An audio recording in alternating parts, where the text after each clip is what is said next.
Greetings, Minecrafters. Today I'm showing a very simple, resource-friendly, automatic minecart intersection. And now what we have here is the main line is in gold, and then any location that you want to split off to is going to be in the color here, in this case blue. So this represents a particular destination along that line. So what happens is, as minecarts come down in either direction, you'll notice that there are no split-offs and it just continues down the line. Now, when we give it a tag, the item, in this case I'm using the light blue concrete, that signals that it should take this diversion into the blue area. And so what you do is you set up a chest, it's got your valuable cargo, and I've got it with the blue item there. So we'll go ahead and test that, and you'll notice that everything diverted it off. That worked in one direction, and of course, it works in this direction as well. Alright, so that's how that works. Now, if you're at this blue location and you want to return to the line, you've got two different options. If you go just straight into it on one side, nothing needs to be switched, and it'll just go straight down the track in that direction. Or you could actually have it come from this direction and go straight in, and again, nothing would need to be switched, and it'll go straight down the line. So it's very simple in operation. Now, how you would use this in a transportation network, here's where I've got a sort of an overhead view of what a route could look like. So you've got the main line in this gold color, and you've got various destinations that split off along the way. Now do notice that the main line at a T always takes one of the curves. It never goes straight through, and that's just one of the ways that this particular intersection design works.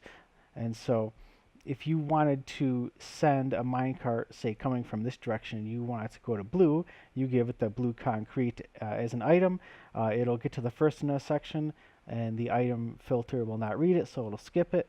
It'll just go through. Nothing is going to happen here, so it continues to go through until finally it gets to blue, the rail switches, and it gets diverted into this base.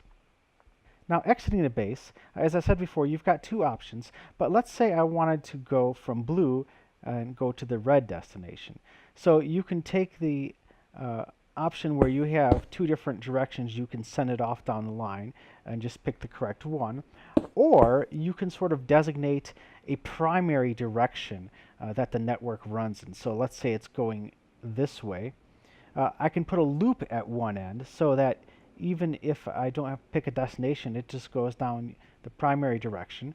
It'll skip white, it'll skip pink, hit the loop, come all the way back, and skip all the destinations until finally it gets to red. Now obviously something like that would work better for smaller networks.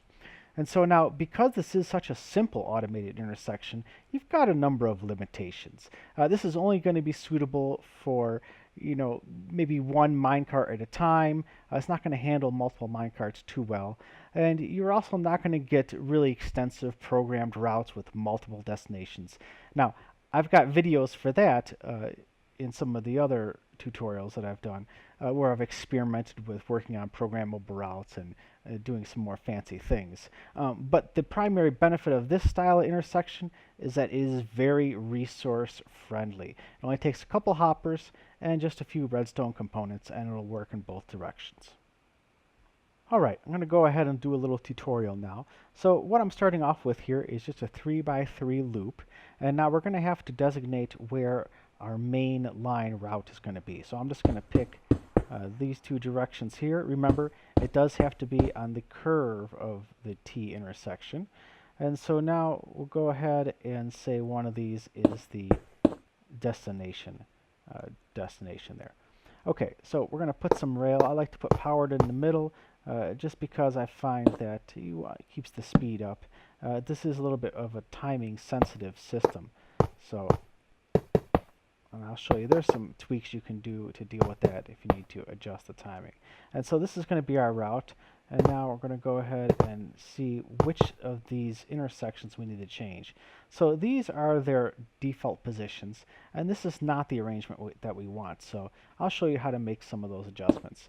First of all, under each of these, we're going to put torches, and then those torches are going to either default to on or off and we'll see what that looks like, of what kind of changes we need to make. So these are going to be controlled by the intersections.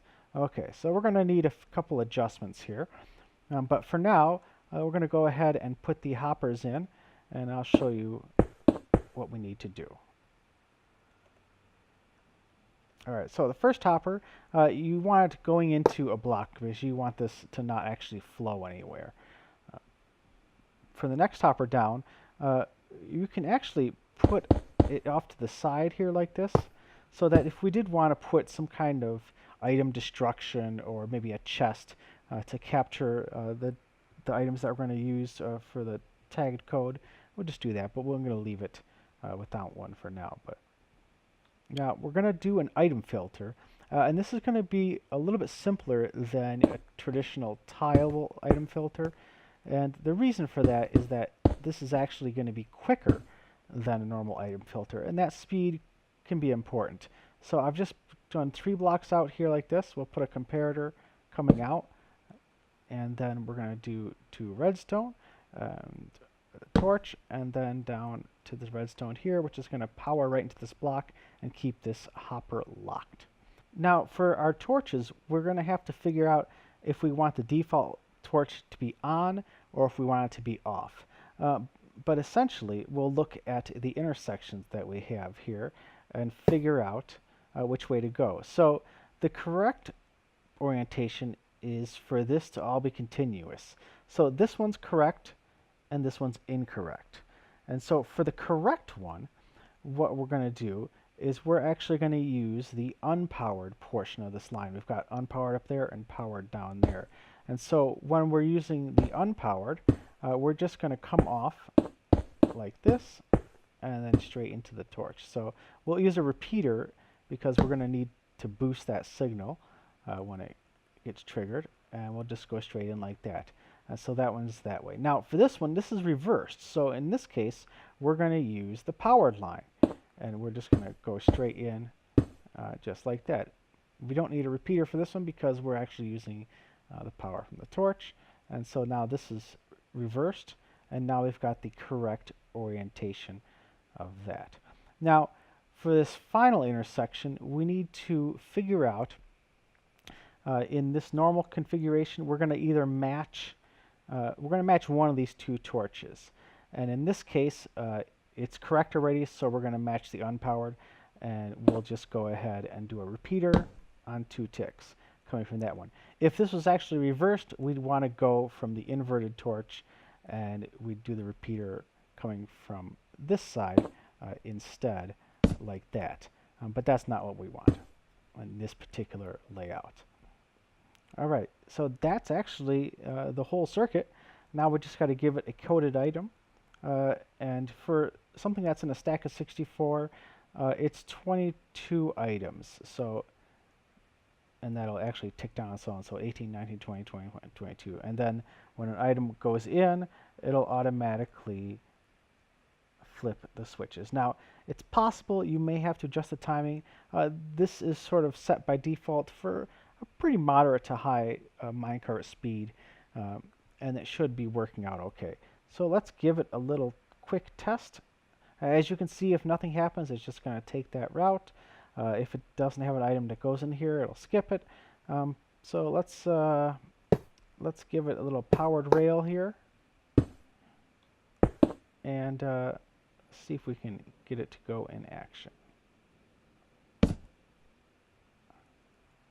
Alright, let's give it a red tag here and give it a little push, and you can see it took the divert there. Alright, thanks for watching. Be sure to like and subscribe, and I'll just test the other direction while the video closes here.